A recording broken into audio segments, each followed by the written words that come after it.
ایسی کتاب ہے جس کا اعجاز یہ ہے کہ اسے نزول ہوئے نازل ہوئے تو 1400 سال یا تقریباً 1500 سال ہو گئے، لیکن آج بھی پڑھنے والا جب اس کو صحیح اور اپنی مقبری انداز میں پڑھتا ہے تو ایسا لگتا ہے بالکل تازہ تازہ ابھی نازل ہوا ہے کہ نہیں؟ اور قرآن کو آپ معمولی تک دینا، اس کی ایک ایک آیت، اس کی ایک ایک سورت آپ کی ذاتی زندگی کا نمونہ عمل ہے۔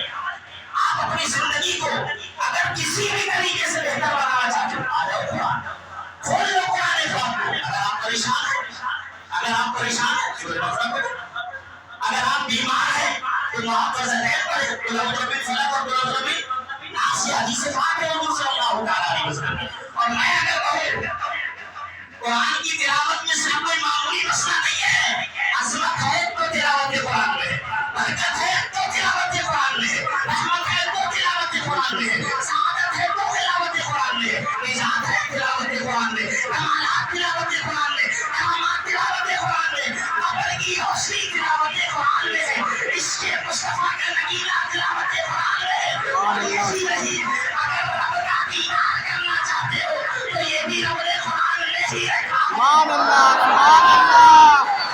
آج کی زندگی میں آپ سکون چاہتے ہو تو قرآن کی تلاوت کرو۔ سبحان اللہ، سبحان اللہ۔ زبردست کا مسئلہ ہے، بہت سارے لوگ پریشان ہیں، حضرت دھندا نہیں چل رہا، کام ڈاؤن ہو گیا، گراہک پتہ نہیں سلام کر کے چلا جاتا ہے، سامان نہیں لیتا، اس طرح کی شکایتیں آتی ہیں۔ سنو، اگر کاروباری کنڈیشن خراب ہو جائے یا آپ کے دکانی معاملات خراب ہو جائے تو قرآن پاک اٹھاؤ اور سورہ واقعہ کی تلاوت کرو، سورہ واقعہ کی تلاوت کرو۔ میرا دعویٰ ہے، میں گارنٹی دیتا ہوں آپ کو، اللہ وہاں سے عطا کرے گا جہاں سے آپ کا گمان بھی نہیں ہو سکتا۔ اللہ تبارک و تعالیٰ تلاوت قرآن ایک ایسی اہم اور ایسی کارگر چیز ہے، یہی وجہ ہے کہ آج ہماری جو کامیابیاں تھیں وہ سب ختم ہو چکی ہیں۔ آج ہماری قوم کے لوگ ہر چیز سے قریب ہو گئے لیکن قرآن سے دور ہو گئے۔ آج گھروں میں قرآن کے اوپر دھول جم رہی ہے، ہر چیز کی صفائی ہوتی ہے تو اس کو ہی صاف کر دے۔ اللہ اکبر، آپ خود اندازہ لگائیں، مسلمان قرآن نہیں پڑھے گا تو کون پڑھے گا؟ قرآن مسلمان نہیں پڑھے گا تو کون پڑھے گا؟ قرآن تو اللہ تبارک و تعالیٰ نے اپنے حبیب صلی اللہ علیہ وسلم کی امت کے لیے نازل فرمایا۔ اور یاد رکھیے گا، اگر آپ نے اس کا احترام نہ کیا، رب قرآن پاک میں تفصیلی طور پر یہ ارشاد فرماتا ہے، جن لوگوں نے اس سے روگردانی کی یا جو لوگ اس سے دور ہوئے ہیں ان کا انجام آسانی سے نہیں ہوگا۔ صبح کی شروعات قرآن پاک سے کریں، جب سونے جائیں تو سورۃ ملک کی تلاوت کریں۔ ایک مہینہ آپ نے قرآن شریف سنا، تھوڑا بہت تو شوق جذبہ زیادہ ہوگا۔ میں آپ سے خود ابھی تقریباً 7-8 دن سے ریگولر پڑھ رہا ہوں، تلاوت قرآن کی تاثیر کے تعلق سے، قرآن پاک کے اعجاز کے تعلق سے تو بتاتا ہوں، دل اور ایمان بالکل تازہ ہو جاتا ہے اور ایسا لگتا ہے کہ رب تبارک و تعالیٰ نے ایک انمول ہیرا یا ایک انمول موتی ہمیں قرآن کی شکل میں عطا کیا ہے۔ اب اگر ہم اس کی اہمیت کو نہیں سمجھیں گے تو کون سمجھے گا؟ میری آپ سے گزارش خدا کے لیے اس عمل کو زندگی میں لائیں، خاص طور سے تلاوت قرآن کو کیسے بھی معاملہ ہو، میری کو گارنٹی ہے کسی بھی نیت سے انشاءاللہ الرحمن آپ پڑھیں گے وہ آپ کا اللہ تبارک و تعالیٰ قرآن کی تلاوت سے اس کام کو پورا کرے گا انشاءاللہ۔ ایک مہینہ آپ نے سنا ہے، یہ شوق آپ کو بڑھانا پڑے گا انشاءاللہ۔ اور اگر کسی بھی طرح کا کوئی مسئلہ ہے حضرت ایسی کوئی بات ہے یا ایسا کوئی مسئلہ ہے کہ مجھے کون سی سورت پڑھنا چاہیے، آپ آئے، میں 24 گھنٹہ آپ کی سیوا میں اپلبدھ ہوں۔ میں آپ کو بتاؤں گا کہ آپ کی کنڈیشن کا حل یہ قرآن میں بھی موجود ہے اور صرف سورت کی آپ کو اس کا ریزن اور ویسے بھی وجہ بتائی جائے گی انشاءاللہ۔ پڑھیں گے صبح کی شروعات کیسے کریں؟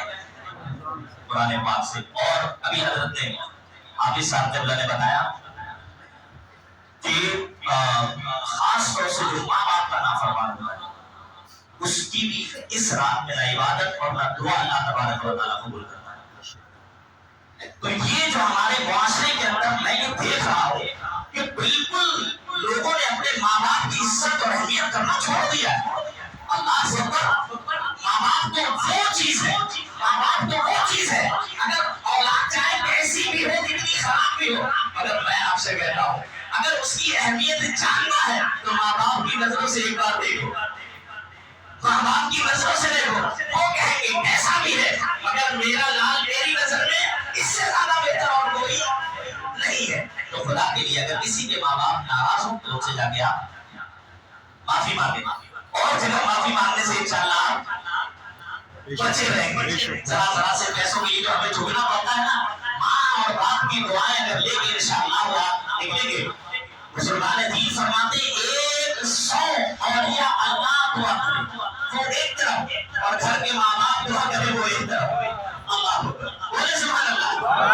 اتنے ولیوں کی جو دعائیں ہوتی ہے اللہ تبارک و تعالیٰ کے پیارے حبیب صلی اللہ علیہ وسلم اور دیگر اکابرین بزرگ فرماتے ہیں ماں کی دعاؤں کی تاثیر اتنے اولیاء اللہ کی دعاؤں کی تاثیر کے برابر ہوتی ہے۔ اتنی اچھی چیز ہم نے گھر میں چھوڑ رکھی ہے۔ آپ چاہے کہیں چلے جاؤ کسی سے بھی کسی بھی بابا یا پیر صاحب کی بارگاہ میں جاؤ، حضرت سید نجیب حیدر صاحب بلگرام شریف بدایوں شریف بہت ہی پائے کے بزرگ ہیں، ابھی باحیات ہیں۔ وہ پتہ ہے اپنے عرس میں کیا اعلان کرتے ہیں؟ پتہ کیا اعلان کرتے ہیں؟ جب ان کا عرس آتا ہے ایک لیٹر پیڈ شائع ہوتا ہے سوشل میڈیا کے اوپر، اور اس لیٹر پیڈ میں باقاعدہ وہ یہ لکھ کر شائع کرتے ہیں جس کے ماں باپ بیمار ہو وہ عرس میں نہ آئے۔ کیا بات ہے، جس کے ماں باپ بیمار ہو وہ عرس میں نہ آئے، ایسے آدمی کا عرس میں آنا کوئی فائدہ نہیں ہے۔ اس لیے ہمیں یہ چاہیے کہ ہم اپنے ماں باپ کی خدمت کریں۔ اب ولی وقت اگر نماز کے بعد رسول کسی قرآن پاک میں اللہ تبارک و تعالیٰ نے جہاں جہاں بھی اپنا ذکر فرمایا ساتھ میں ماں باپ کا بھی ذکر فرمایا، بے شک۔ اور اس سے اگر بندہ تھوڑا بہت بھی اگر خراب ہو گیا مسئلہ آپ کا، تو میری تو آپ سے گارنٹی ہے دنیا کے کسی کونے میں آپ چلے جاؤ کامیاب نہیں ہو سکتے۔ اللہ تبارک و تعالیٰ ہم سب کو ماں باپ کا فرما بردار بنائے اور ان کا کہنا ماننے والا بنائے، اور ان کا سایہ ہم سب پر قائم و دائم فرمائے۔ جن لوگوں کے ماں باپ چلے گئے ہوں اللہ ان کو طریق رحمت فرمائے، ان کی مغفرت فرمائے، اپنی جوار رحمت میں جگہ عطا فرمائے۔